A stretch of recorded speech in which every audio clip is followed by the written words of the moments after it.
Well, good afternoon, everyone. It's Steve here from Liberty Tours again with our latest travelogue. We've had some brilliant ones over the last couple of months. People who regular watchers of this series know that we've been to Nepal, which is one of my favourites, where we talked to my friend Ram, who's a mountain guide there. We've been looking at gardens around New South Wales. And we've been, I can't remember where else. We went to the Holy Land and to the Rocky Mountains. And today we are going to Central Victoria. So the first thing that I want to do, if I can find my buttons here, is tell you a little bit about Liberty Tours. This one here, I think. Yeah. For the people who don't know us, at Liberty Tours, this on our screen here is actually one of our values. We are explorers.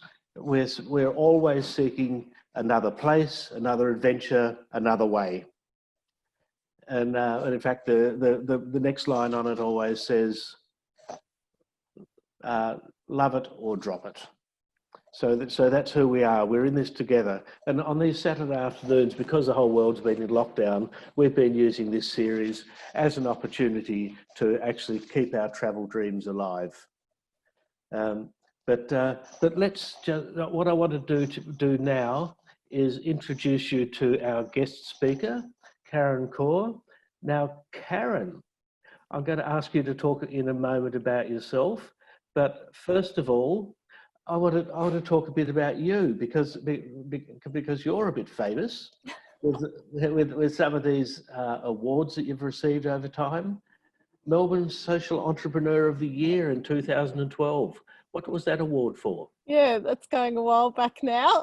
So I run a social enterprise. It's called Jump Leads, and it has a division called Make a Change Australia. So Make a Change Australia was something that I created while studying at the School of Social Entrepreneurs. And over 9 months of developing this idea to take it out into the world, I was voted as the Social Entrepreneur of the Year. Wow. I'm not sure if that just meant the most passionate and crazy or what, but anyway, it was really nice to receive. And here was me thinking that your company called Jump Leads was about a weekend mechanic or something like that. Yeah, that's right. Yeah. So Jump Leads is a not-for-profit that jumpstarts community and arts initiatives to, create a better future and invigorate communities and generate culture change. That's fantastic. In fact, music and the arts is very important to us here at Liberty Tours. I'm the president of a local community brass band who's been hit. And another one of our team is heavily involved in opera because her husband works for Opera Australia, and her son is a treble. So, wow. So that's, and to have the whole world in lockdown and not be able to participate in these live activities has been a killer. And I'm looking forward to going back to my first jazz afternoon tomorrow. Oh wow, fantastic! Yes, so that'll be us again.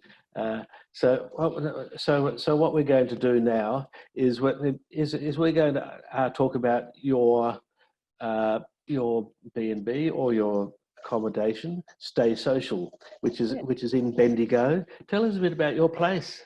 Yeah, so this is a house that my husband and I created it was a 6-bedroom place, and we had the vision to create an interesting and boutique accommodation for Bendigo, just a little project on the side.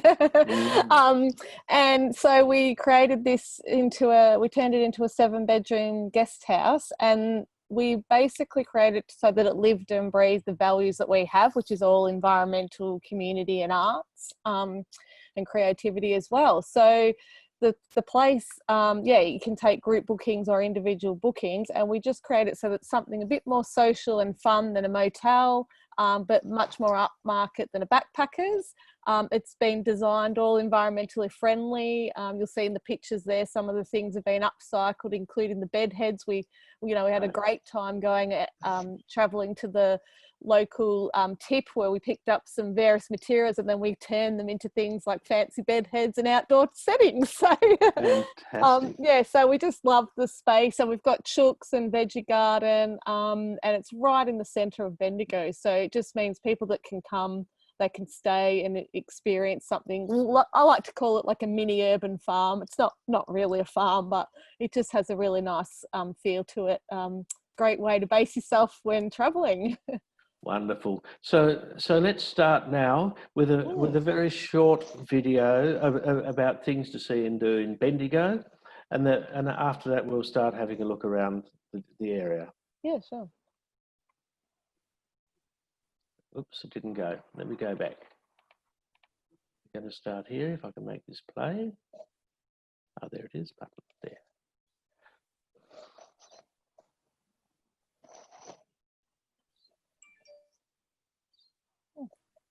Is there sound on that? Hang on a second. So if it's got no sound, I shall stop it. And what I'll do is change my share settings. If I do this again, click that, do that, and I'll start the video from the start again if I can. Okay, there we go.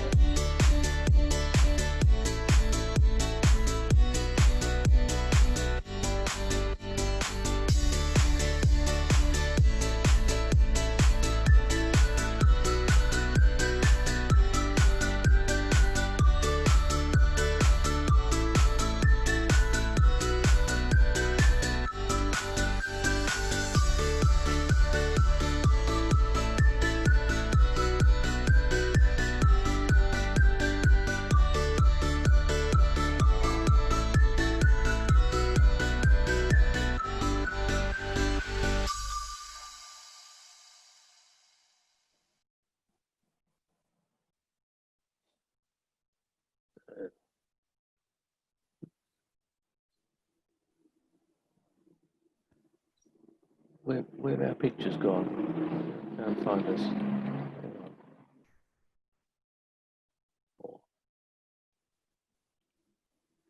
Here we are. So what I wanted to talk to you, the reason that we're going to talk, or that we're talking about Central Victoria is now we can't get away for international holidays, but there is just so much to see and do in Central Victoria, as we could see in that little starter video. Why don't we just start moving along? My presentation and get my thing in front of me here. So, oops. I'm glad you're looking after the technology. No, I've been going so well, but today it's just beating me. Here we go. Why don't you start to tell us about Bendigo as we go around? Yeah. Okay. So yeah, there is a lot to do in Bendigo. It is a great place to base yourself. There's, when you go right into town, like just as an example, this picture here is the farmers market based right in town, but the town hall, and there's just so many beautiful historic buildings to see through Bendigo. But if we go on to the next one. So yeah, it's got a great history of art as well. So that's just the art gallery. And we've had a number of fantastic exhibitions here in the past, and they're actually very proactive, and a lot of people do come up from Melbourne just for day trips as well. But I mean, you can come and stay and just come and visit the gallery. So an example that they had a exhibition of Marilyn Monroe, and then part of that, the whole town got into the Marilyn Monroe theme, and we had I think it was like an 8-meter high Marilyn Monroe sculpture out in the main park. And wonderful. Yeah, so the gallery, and that had been shipped from the US, so the gallery is just really proactive, and they've always got good exhibitions on, and they've just opened again as well now, so that's really good. So it's a really good art and culture scene. Yes, and when it comes to the arts, in fact, a lot of people travel to your region Mm. to see the silo art, don't they? Huge paintings on the Yes. silos. Yeah, so that's not right in Bendigo, although there has No. been some recent funding announcements to do some silo art in closer to Bendigo. But yeah, further up towards Rochester, which is really only, well, it's probably about a 40-minute drive from Bendigo. You can get on the silo art trail from there, which is fantastic and amazing to see. So I'm guessing that a lot of people would come and stay with you or stay at some of the other hotels in central Bendigo and use that as a base for a number of days to move around the area. Yeah, absolutely. There's a lot to do. I'll probably get onto that in some of the following slides, but yeah, to base yourself within Bendigo, so there's a lot to do within the town, but Bendigo surrounds as well. So yeah, this image here, the great stupa of hang on, let me just see what the Great Stupa of Universal Compassion Yes. is a sacred Buddhist monument that's only recently been completed, but they have the jade Buddha for universal peace is located within there, which is apparently the largest Buddha carved from gemstone quality jade in the world. Wow. 2.5 meters high, and it's considered priceless. So like that's Sure. just like only a 10-minute drive out of Bendigo. I also didn't mention in the previous slide, but other things like in terms of the cult, there's a lot of cultural things to look at. Bendigo has a history of the mines as well as different cultures. So they've got a strong Chinese culture. And some of the things that you can do right in town is you can go on there's a Bendigo Deborah gold mine, so you can go down and look at the history of the gold mining here. But there's some really interesting experiences where you can go down up to 228 meters below ground. Wow. If you don't want to go that far because it's a bit daunting, which I've never gone down that far myself, and I only live down the road from it, you can do the 61-meter underground experience. So that's really good. But from there's also a talking tram, and I definitely know that's opened up now. There's a talking tram which you can get on, and it takes you up through a few other sites. And one of the other sites is the Golden Dragon Museum, which houses three unique and historical Chinese dragons, which come out every Easter for the Chinese festival. For the Easter festival. And the current dragon that comes out now is called Dai Gum Lung, and it's 120 meters long, and it's the largest imperial dragon of its kind in the world as well. So yeah, there's a lot of That's really amazing. interesting things here to come and have a look at. Yeah, there's so many things to talk about in what you're saying. One of the things that's interesting about this stupa is the fact that it's got windows in it there, and it's got the jade Buddha inside, because most stupas are actually solid, and or they can, or at least the monks can get inside in small places to maintain the reliquaries and that sort of thing, because they'll often have pieces of the Buddha's remains in them and that sort of thing from his funeral pyre. Wow. I actually went to what's that place with Mount Everest? Nepal. I went to Nepal last February, this 14 months ago, to speak at an international travel convention on Buddhist tourism. Actually, wow. Amazing. So you'd know more about that than me. I know more than some people, but I'm someone with a great interest, and possibly almost as far as saying a lay Buddhist. I get a lot of interest from Buddhist teachings and that sort of thing. Yeah, nice. And here, this one they do, they have like tours that you can go and have a look at, but they also have festivals as well throughout the year. So there's one called Illuminate. Obviously with the COVID right now, the festivals aren't going right now, but it's just something to look out when they do get up and running again. They have one that's really interesting called Illuminate, and they light the whole thing up, and they do light projection shows in the gardens. They put lots of light sculptures in the gardens as well, so that's really nice to look at. We'll come back to some of the other cultural things as we go on. But first, let's talk about this slide. Whoops, I went too fast. Which is about outdoor activities. Yeah, so that's cycling is becoming a big and bigger thing as well in Bendigo. So as an example, there's the Kilmore Rail Trail Bendigo Kilmore Rail Trail has been recently upgraded and lengthened. So now when you come to Bendigo, if you're into cycling, you can cycle from Bendigo all the way to Heathcote. Which is a great place as well. Nice historic little town with lots of wineries and things to do there too. But then they're also going to be extending it in the future from Heathcote all the way to Seymour. And so with Bendigo, you can get the train up to Bendigo. You could take your bike up potentially on the train and then do the rail trail from Bendigo to Heathcote. There's also a lot of other outdoor things to do too. About a 50-minute drive from sort of more west of Bendigo, you can visit a thing called the Melville Caves. So that's caves and walking, bushwalking and beautiful lookouts of the Loddon area. Bridgewater is another great town not too far out of Bendigo as well, that has a swimming hole and an amazing bakery you must go to. It does look as though it's a fantastic country destination, and I can see why families like to come and stay with you and get out into the wilds and see things as we go. Yeah, definitely. Yeah.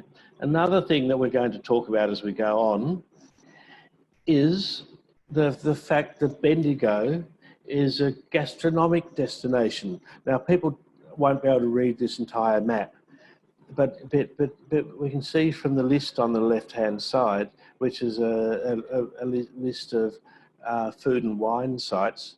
There's stuff everywhere. Yeah, it's really interesting. In the last few years, a group of passionate foodies in Bendigo started to tune into who are the producers in the region, and they formed a group called Food Fossicers, and they started to highlight more on maps like this so people could know to come and visit these food places. But from there it's just grown.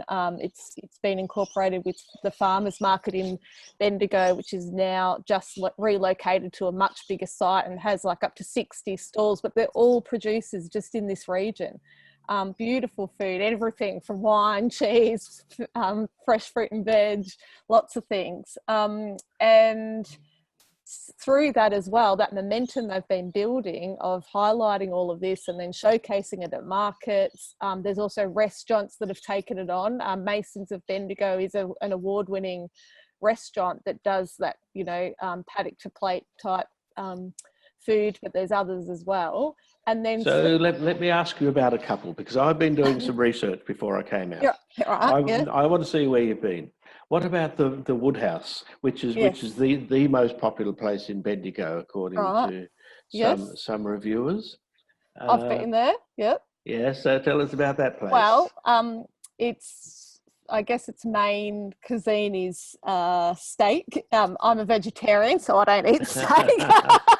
But they do have some delicious vegetarian options as well. But yeah, that's really nice food and a great cozy setting as well, and beautiful wine. Definitely worthwhile checking that one out. Yes, I was going out. I think I said before, I'm going out to Jazz tomorrow. And I was just talking to a friend of mine. We were talking about the fact that I'll have a nice vegetarian salad while I'm there with alongside my steak. Oh, nice. Yeah, and I think they do the slow cooked Warialda beef. It's very high quality from what people have told me, not having tried it myself. Other favourite places, the dispensary? Yes. Enoteca? Enoteca, I suppose it's pronounced. The dispensary Enoteca. Okay. Yeah, so the dispensary, wine bar.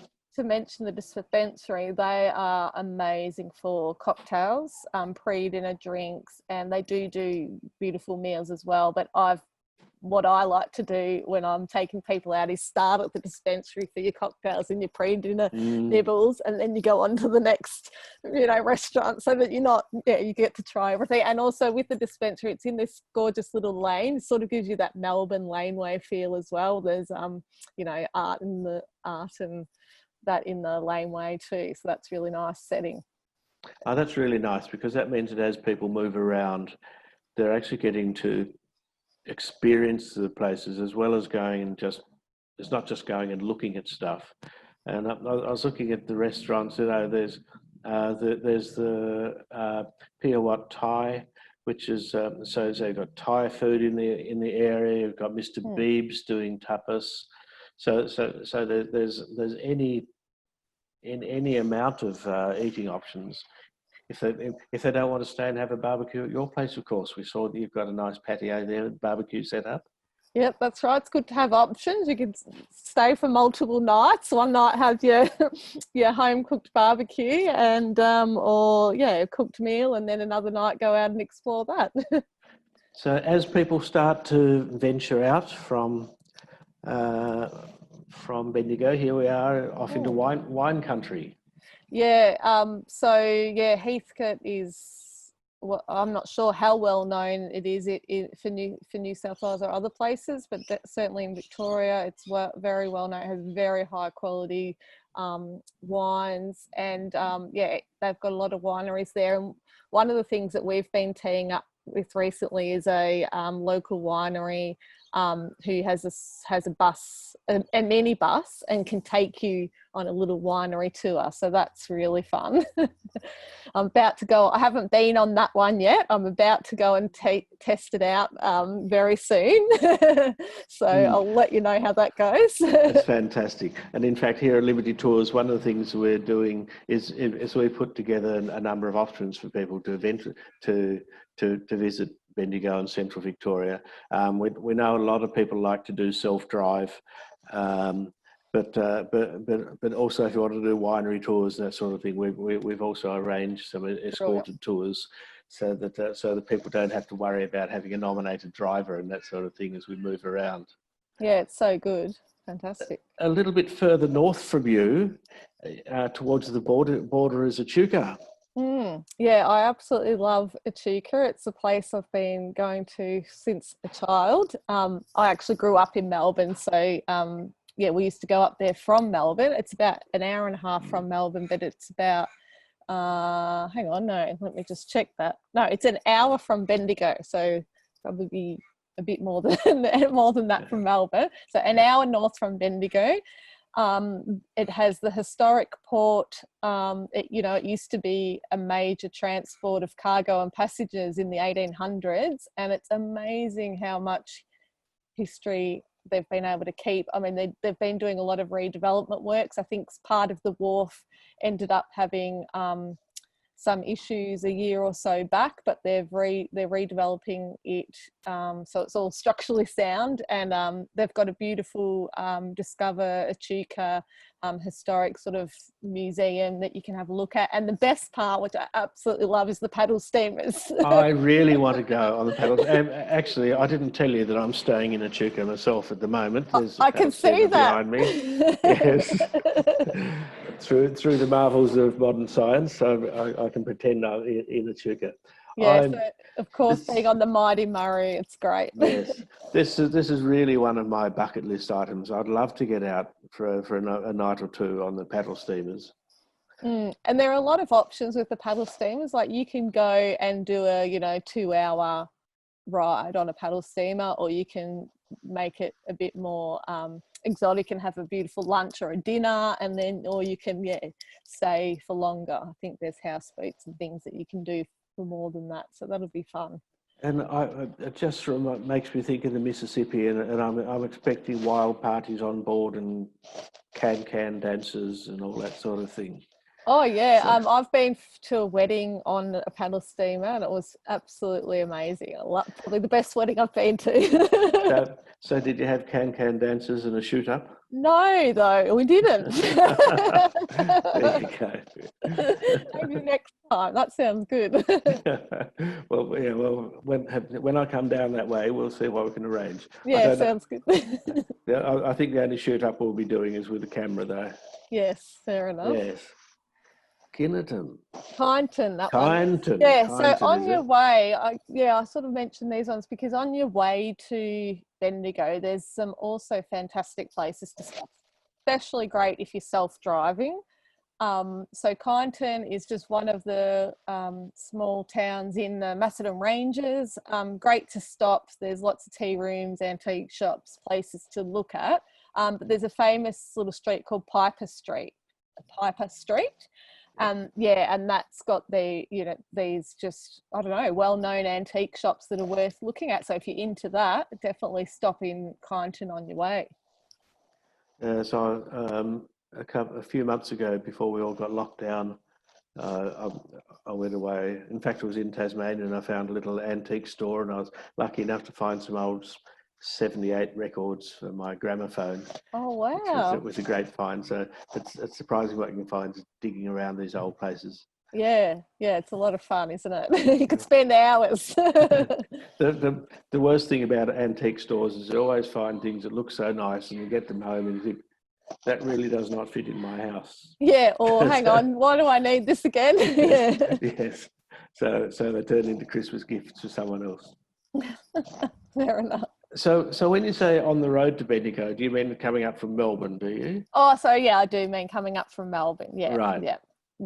But also, so if anyone, I don't know if I suppose people are starting to fly again, are they? Yeah. If they're flying, and if you're hiring a car from the airport, you can get there from the airport as well.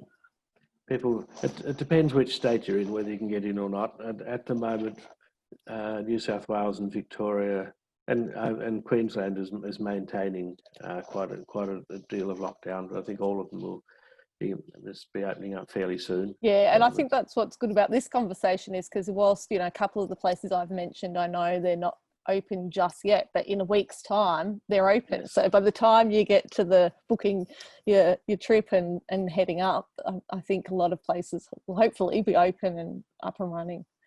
Well, that's the thing about these travelogues. We run these. We said at the beginning is to keep travel dreams alive. But the great thing now, as well as dreaming, we can also plan and book because we'll be able to get to these places very soon. And so it's wonderful as we go on. Hanging Rock, is this? Yeah, so I mentioned Lancefield and Hanging Rock. So that's also in the Macedon Ranges on the way to Bendigo from Melbourne. And it's famous for the movie Picnic at Hanging Rock. There's lots of myths about this. Did it actually happen or not? Right. But it's just a beautiful place to visit, and because it's got that link to that famous story, yes. It's just really intriguing. And on the drive through to Hanging Rock, Lancefield is a beautiful country as well. So it's just worth checking out if you're into the natural places and looking at views and going on walks and things like that. It's definitely a worthwhile place to visit. And I guess you should be able to get yourself on some Aboriginal day tours and that sort of thing in locations like this.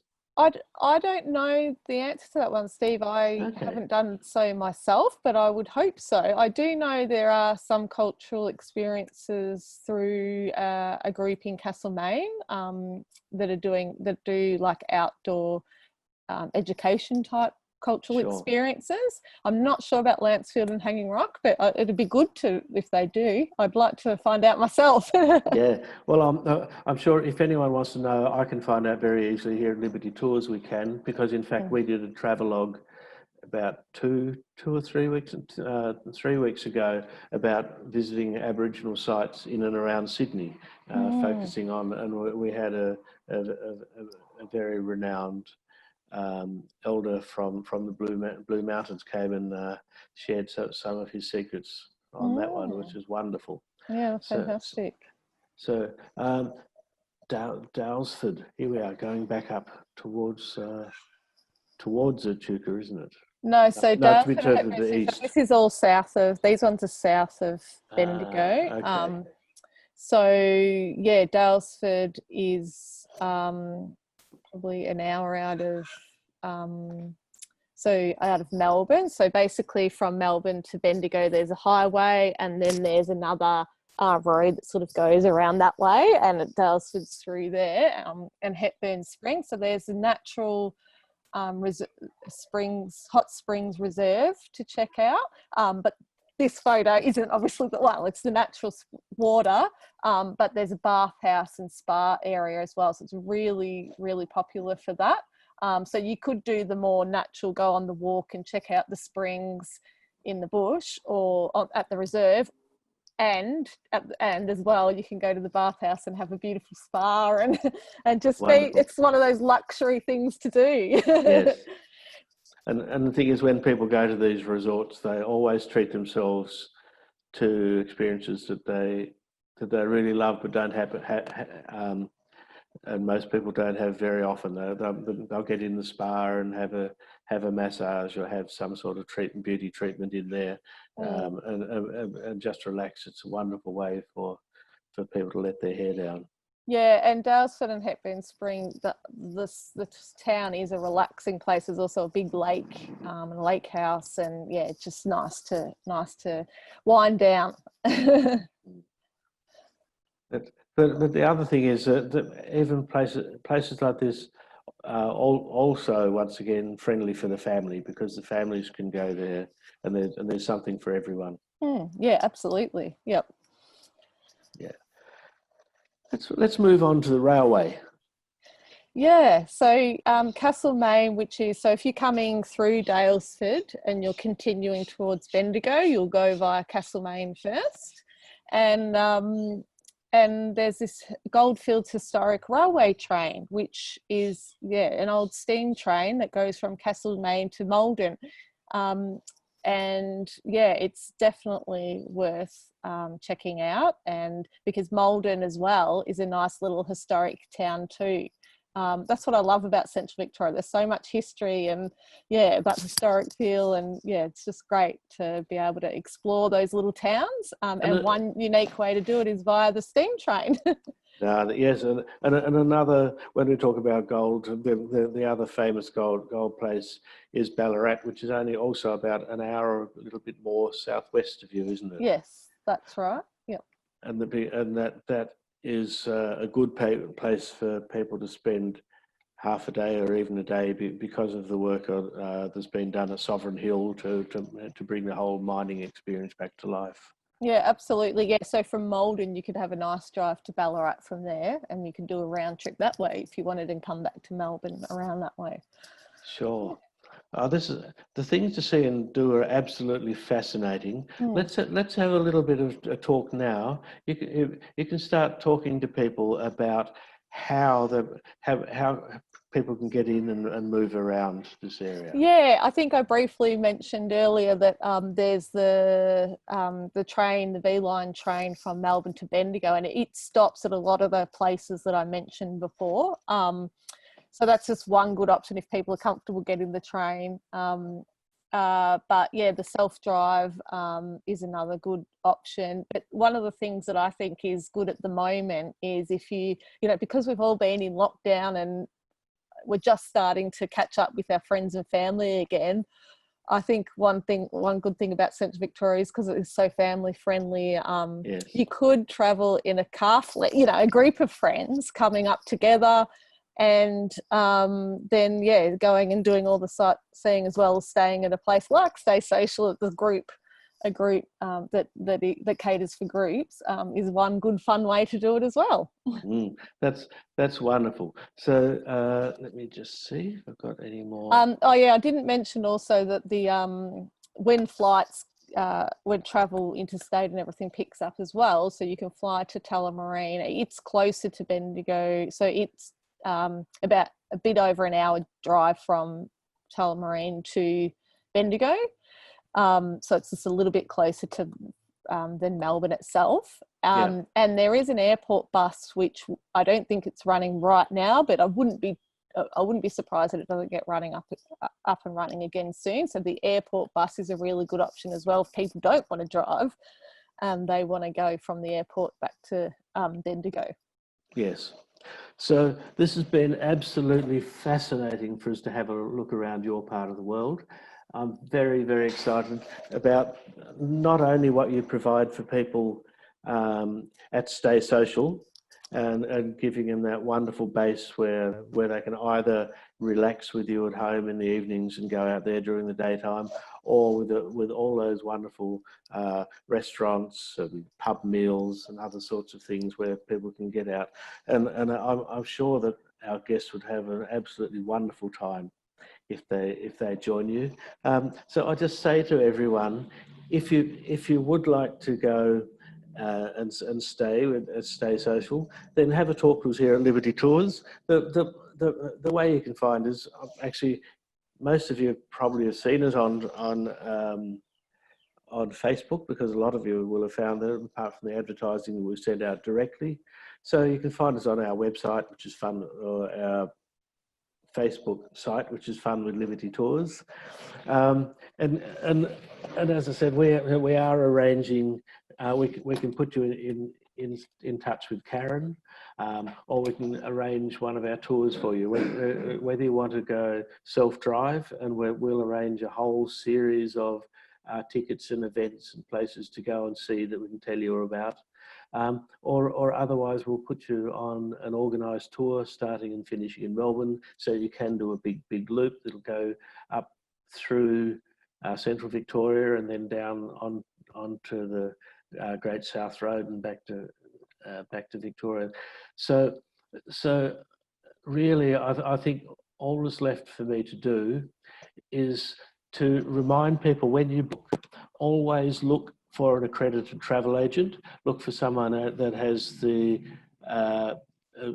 Australian Tourism Association accreditation, because that means that you're getting the best and that you'll be looked after.